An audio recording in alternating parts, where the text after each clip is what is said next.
लातूर जिले के राष्ट्रवादी कांग्रेस शरद चंद्र पवार के जिलाध्यक्ष संजय जी शेट्टी, रफ्तार हिंदुस्तान की में आपका स्वागत है।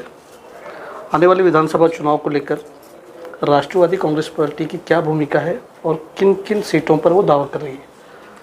इरफान भाई, सबसे पहले तो आपने मुझे यहाँ बुलाया इसलिए मैं आपका शुक्रिया अदा करता हूँ। आपने जो सवाल पूछा है तो कौन सी भी जब आघाड़ी होती है तो अभी हमारी महाविकास आघाड़ी होने वाली है, तो उस पर जो पार्टी के रनिंग आमदार है उनका टिकट तो तय रहता है। तो अभी लातूर जिले में उदगीर और अहमदपुर ये हमारे दो रनिंग आमदार हैं। भले वो हमारे को छोड़ के गए होंगे लेकिन हमारे सीट है वो, तो वो दो जगह हमारे पास ही रहने वाली है। कांग्रेस पक्ष के पास लातूर शहर और लातूर ग्रामीण ये दो उनके आमदार रनिंग आमदार है, तो वो दो सीटें उनके पास रहने वाली है। अभी रहा है 6 में से 4 हो गए, तो औसा और निलंगा ये 2 मतदार संघ है कि जहाँ पे कोई किसके भी रनिंग आमदार नहीं है। तो ये 2 मतदार संघ में हम भी टिकट मांग रहे हैं, कांग्रेस पक्ष भी मांग रहा है और उद्धव बाळासाहेब ठाकरे की शिवसेना भी मांग रहे हैं। तो वो महाविकास आघाड़ी में जो तय होगा वो अपने को मानना पड़ेगा और वो मानेंगे हम। अभी फाइनल ये है कि राष्ट्रवादी कांग्रेस पक्ष शरद चंद्र पवार ये हमारी पार्टी की तरफ से हमारे ये 2 सीट अहमदपुर और उदगीर ये हमारे पास तय है। हाल ही में कांग्रेस की एक बैठक हुई लातूर में। एक भरे मन से पूर्व मंत्री और विधायक अमित देशमुख ने एक अपील की कि उदगीर की जगह कांग्रेस के लिए छोड़िए और उदगीर कांग्रेस का गढ़ है। ग्राम पंचायत हो, सोसाइटी हो, ये जो भी चीज़ें ये सभी वहाँ पे कांग्रेस का बल रहा हुआ है, तो ये कांग्रेस को छोड़ने की मांग उन्होंने भरे मन से की है। पहले तो ये बोलता हूँ कि आपने जो बोला कि ये उनके पास है, सबसे बड़ी बात तो आप भूल गए ना, आमदार हमारा है तो सबसे ज़्यादा डिमांड तो हम नहीं करनी चाहिए ना, हमारा रनिंग आमदार है वहाँ पे, ठीक है। वो बात नहीं है। वो अमित देशमुख साहब कांग्रेस पक्ष के लीडर है, तो उनको कार्यकर्ताओं का दिल रखने के लिए इतना तो बोलना पड़ेगा, लेकिन वस्तुस्थिति ये है वो कुछ भी बोले तो 2 मतदार संघ राष्ट्रवादी कांग्रेस पक्ष की रनिंग है हमारी, तो वो हमारे पास ही रहने वाले हैं, इसमें कोई दो राय नहीं। सियासत में आजकल तो कुछ भी कहीं भी कभी भी हो सकता है, ये बात आप मानते हैं? अरे नहीं, हाँ मानता हूँ ना। अगर ऐसा हो जाए कि वो सीट अगर कांग्रेस के लिए छूट जाए तो राष्ट्रवादी कांग्रेस क्या भूमिका करेगी? मैं आपको कॉन्फिडेंट, मैं राष्ट्रवादी कांग्रेस पार्टी का महाराष्ट्र लातूर का जिलाध्यक्ष हूँ। मैं जो बोल रहा हूँ वो पार्टी की भूमिका बोल रहा हूँ मैं आपको, मैं मेरा मत नहीं बोल रहा। हमारा तो ऐसा चल रहा है कि उदगीर और अहमदपुर ये 2 सीट तो कौन सी भी परिस्थिति में हम लड़ाने वाले हैं, वो हमारे पास ही रहेगी। प्लस हम औसा भी मांग रहे हैं, निलंगा भी मांग रहे हैं, ये 2 लेके और 1 सीट लेने की हमारी इच्छा है, इसके वास्ते हम काम कर रहे हैं। किस तरीके की तैयारी है दोनों मतदार संघ में राष्ट्रवादी की? बहुत अच्छा सवाल पूछा आपने। मैं जिलाध्यक्ष बनने के पहले मैं विनायकराव पाटिल साहब जो अपने राज्य के माजी राज्य मंत्री है, अहमदपुर के माजी आमदार है, हमने सबने मिलके उनको हमारे पास राष्ट्रवादी में लिया। उनकी भी कई सालों से इच्छा थी आदरणीय शरद चंद्र पवार साहब के साथ में काम करने की, तो हमारी भी इच्छा पूरी हो गई, उनकी भी हो गई। और जब से मैं जिलाध्यक्ष बना हूँ तब से मैं अहमदपुर मतदार संघ में घूम रहा हूँ, चाकुर में, अहमदपुर में। तो इतना बड़ा रिस्पांस विनायकराव पाटिल साहब को है कि आज भी इलेक्शन हो गया तो कम से कम 50,000 वोट से विनायकराव पाटिल साहब चुन के आएंगे, ऐसी वहाँ पे परिस्थिति है। और हम उदगीर विधानसभा की बात करते हैं। उदगीर विधानसभा में ऐसा हाल है कि राष्ट्रवादी कांग्रेस शरद चंद्र पवार के कई कार्यकर्ता और पदाधिकारी राष्ट्रवादी कांग्रेस अजीत पवार से के ज़्यादा संपर्क में है, उन्हीं के साथ उठना बैठना इधर भी है उधर भी है। तो किसके बुनियाद पे आप चुनाव लड़ेंगे, किन कार्यकर्ताओं के बेस पे चुनाव लड़ेंगे आप उदगीर विधानसभा का? इरफान भाई, आप जो बोल रहे हैं इस पर मेरा विश्वास नहीं है। मैं अभी जिलाध्यक्ष हूँ, मैं बारीकी से ध्यान दे रहा हूँ सब मतदार संघ में। तो मैं ऐसी आप जो बोले कि हमारे कुछ लोग उनके संपर्क में है, तो ऐसा कुछ भी नहीं है, मेरे मालूमात नहीं है। ये मैं नहीं बता रहा हूँ, ये सोशल मीडिया बता रहा है। अगर ऐसा कुछ है तो मैं ये मुलाकात होने के बाद आपसे थोड़ी मशवरा लूँगा, और जो कुछ कहाँ गड़बड़ है तो मैं जिलाध्यक्ष इस नाते से मैं वो सब कंट्रोल करने की कोशिश करूँगा। लेकिन इसके आगे मैं आपको ऐसा बोलता हूँ कि अजीत पवार जो उनका गठ है, पक्ष है, जो कुछ भी है, तो थोड़ा आचार संहिता लगने दो, वहाँ से लाइन लग जाएगी हमारे पास आने की। तुम्हारे गांव के चेयरमैन, सरपंच, पंचायत समिति, जिला परिषद आजीबाजी सदस्य, शहर के आजीबाजी नगर सेवक, आप थोड़ा ठहरो, आचार संहिता लगने दो। क्योंकि कहीं किसी का बजट अटका हुआ है, ग्राम पंचायत का है, जिला परिषद का है, पंचायत समिति का है, ये अभी सत्ते में है, तो उनका डर है कि अगर ये बजट निकल गया तो मेरे गांव का नुकसान होगा, मेरे भाग का नुकसान होगा। इसकी वजह से वो लोग रुके। थोड़ा आचार संहिता, थोड़ी दिन अगर आप ठहरे तो दूसरी मुलाकात में ही आपको दूंगा कि कितने लोग कितनी रफ्तार से हमारे पास आ रहे हैं। तो आप जो बोल रहे हैं वैसे तो कुछ बात नहीं है। ऐसा होगा कि लोग अपना काम करने के बाद उनको बाजू कर दें और आपके साथ आ जाएं? ऐसा होगा?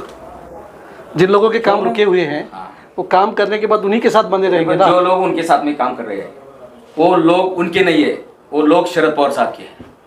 शरद पवार साहब की वजह से उनके पास है वो लोग। लेकिन क्या है, अभी उनका जो गांव के विकास के लिए, उनके भाग के विकास के लिए जो निधि महाराष्ट्र शासन से आता है, वो काम कुछ किसके अधूरे है, किसका बजट नहीं आया है, कुछ काम हो रहा है। और ये लोग तो आप जानते हैं, अगर वो लोग अभी आ गए हमारे पास तो ये इनका गवर्नमेंट है, अभी वो काम को नुकसान कर देंगे, उसका बजट रोक देंगे, तो वो विकास के ऊपर परिणाम होगा। इसलिए वो लोग उनके पास है, वो उनके लोग नहीं है, वो शरद पवार साहब के लोग हैं। और जिस दिन आचार संहिता लग जाएगी, उनको मालूम है कि इसने कितना भी ये बजट कुछ भी हो, इसने शरद पवार साहब को गद्दारी की है, शरद पवार साहब को धोखा दिया है, वो उसको छोड़ के हमारे पास आ जाएंगे। ये मेरी पूरी खातिर। विकास के लिए वहाँ रुके हुए हैं, जैसे ही विकास कंप्लीट होगा फिर वापस वो आपके पास आएंगे। आपका ऐसा कहना है कि मौजूदा विधायक और मंत्री उदगिर का विकास कर रहे हैं? इरफान भाई, मैं आपको क्या बोलता हूँ, शरद पवार साहब ने जो इसको टिकट दिया, जो आपका अभी रनिंग आमदार और मंत्री है, उसको विकास, उदगिर का विकास करना है। ये दिल से पवार साहब की इच्छा थी, शरद पवार साहब की। मैं यही जानना चाहता हूँ कि आपने जिस विकास की बात की, विकास हो रहा है या नहीं हो रहा है उदगिर विधानसभा में? मैं वही उसका ही आंसर आपको दे रहा हूँ कि विकास करने के लिए पवार साहब ने टिकट दिया था, इसको आमदार और मंत्री किया था। अभी जो बजट आ रहा है, आप मुझे मालूम है आपको क्या पूछना है मुझे, तो अभी जो बजट आया है या उदगिर को जितना पैसा मिला है वो शरद पवार साहब के आशीर्वाद से ही मिला है। ये तो आपको मालूम है, ये आपको मान्य है। तो मैं बोल रहा हूँ कि वो जो विकास आया है, वो जो बजट आया है, जो शरद पवार साहब ने दिया है, वो जो काम चल रहे हैं मतदार संघ में, तो वो किसी सरपंच के काम चल रहे हैं, पंचायत समिति सदस्य के काम चल रहे हैं। तो वो लोग खाली उतना काम कंप्लीट होने तक वहाँ पे रुके हैं। वो काम कंप्लीट होने के बाद वो शरद पवार साहब के लोग हैं, वो तो वापिस आने वाले हैं हमारे पास। वो आपको एक 15-20 दिन में आचार संहिता लगने के बाद आपको मालूम हो जाएगा। कुछ दिन से ऐसी चर्चा चल रही है कि लातूर के पूर्व सांसद भाजपा के सुधाकर श्रृंगारे राष्ट्रवादी कांग्रेस शरद चंद्र पवार में प्रवेश करने वाले। देखो इरफान भाई, हमारी सोच ऐसी है कि समाज में जो अच्छे लोग हैं, कौन सी भी पार्टी में हो, जो अच्छे लोग हैं, जिनको सामाजिक काम में इंटरेस्ट है, वो अच्छे लोग आ सकते हैं। उसका जो फैसला है उनको लेना नहीं लेना, वो शरद पवार साहब और हमारे प्रदेश अध्यक्ष जयंत पाटिल साहब लेंगे। क्या अब तक इस बात की खबर नहीं है? नहीं, जिलाध्यक्ष बोल के मेरे पास तो अब तक कोई खबर नहीं है। पूर्व विधायक भालेराव कुछ ही दिन पहले प्रवेश किए, क्या उनकी उम्मीदवारी उदगिर विधानसभा से फिक्स है? हमारी पार्टी जो है वो लोकशाही मानने वाली पार्टी है। हम आपको अभी बोले कि ऐसे अच्छे लोग हमारे पास आ सकते हैं। जिस दिन सुधाकर भालेराव साहब का प्रवेश हुआ, वो प्रवेश के भाषण में सुधाकर भालेराव साहब बात किए, आपने सुना होगा। वो बोले कि मैं कुछ पाने के लिए राष्ट्रवादी कांग्रेस शरद चंद्र पवार साहब के पक्ष में नहीं आया हूँ। तो इस हालत में इस महाराष्ट्र को नहीं तो इस देश को एक आश्वासक चेहरा, इस देश को बचाने का चेहरा जो को है तो वो शरद पवार साहब है। इसके वास्ते मैं मेरे लाइफ का अगला पूरा टाइम मैं शरद पवार साहब के नेतृत्व में काम करने वाला हूँ। उन्होंने कहीं भी नहीं बोला कि हमारे को मैं विधानसभा का टिकट मांगने के लिए आया हूँ। और हमारी पार्टी में लोकशाही है। अभी उनका प्रवेश हो गया। अभी कल से 5 तारीख तक हम पूरे जिले में नहीं तो पूरे महाराष्ट्र में जिस मतदार संघ में इच्छुक है उनके फॉर्म में अभी जिला कार्यालय में भर के लेने वाला हूँ। और वो पूरा मैं प्रदेश कार्यालय को जयंत पाटिल साहब को देने वाला हूँ।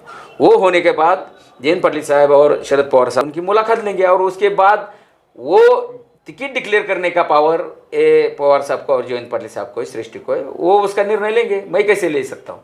अगर कि भालेराव जी के अलावा कोई अगर सक्षम उम्मीदवार अगर आपको मिलता है या आपकी पार्टी में आता है तो उसको भी उम्मीदवारी मिल सकती है? हाँ, क्यों नहीं। मैं आपको यही बोलता हूँ कि अभी जो महाराष्ट्र में महाविकास आघाड़ी हुई है और इंडिया में इंडिया आघाड़ी हुई थी, तो इंडिया आघाड़ी और महाविकास आघाड़ी में एक ही क्राइटेरिया है, वो मेरे नज़दीक का है तो आपके नज़दीक का है बोल के उसको टिकट कहीं नहीं मिलने वाला, उसका चुन के आने का क्राइटेरिया, इसके ऊपर ही वो टिकट जाएगा। अगर कांग्रेस के पास अच्छा है उसको मिलेगा, राष्ट्रवादी के पास अच्छा है हमारे को, नहीं तो शिवसेना के पास अच्छा है तो उनको तो मिलेगा। इसलिए हमारे उदगीर मतदारसंघ में अगर जो क्या बोलते हैं इलेक्टिव मेरिट का जो भी कैंडिडेट होगा उसको उसकी सिफारिश हम करेंगे, और वो हमारी सिफारिश का क्या करना वो पवार साहब और जयंत पाटिल साहब देखेंगे, वो तो पावर उनके है टिकट डिक्लेयर करने। उदगीर विधानसभा से कितने लोगों ने अभी तक मांग की है? ये देखो आज मैंने पोस्ट किया, अभी मैं आपको पत्रकार बोल के आपको भी भेजा। आज से पहले तक कितने लोगों ने? नहीं, आज से पहले तक मैंने किसी को फॉर्म मांगा ही नहीं। किसी ने मांग की होगी ना? नहीं, अभी तक जिलाध्यक्ष बोल के मेरे पास, क्योंकि वो प्रोसीजर ही चालू नहीं हुए ना। अभी जो हम काम कर रहे हैं ना उदगीर में, जो काम कर रहे हैं वो पार्टी बोल के काम कर रहे हैं, राष्ट्रवादी काँग्रेस पार्टी शरदचंद्र पवार, रामकृष्ण हरी वाजवा तुतारी, आम्ही कोणाचं नाव घेत नाही, आम्ही तुतारीचा प्रचार करायला, जो कोण उमेदवार असेल चिन्ह आमचं तुतारी। ये थे हमारे पास लातूर जिले के राष्ट्रवादी कांग्रेस शरदचंद्र पवार के जिलाध्यक्ष संजय जी शेट्टे, जिनसे हमने लातूर विधानसभा उसी के साथ विशेष तौर पर उदगीर और अहमदपुर पे हमने बात की। संजय जी आपका बहुत बहुत शुक्रिया। धन्यवाद।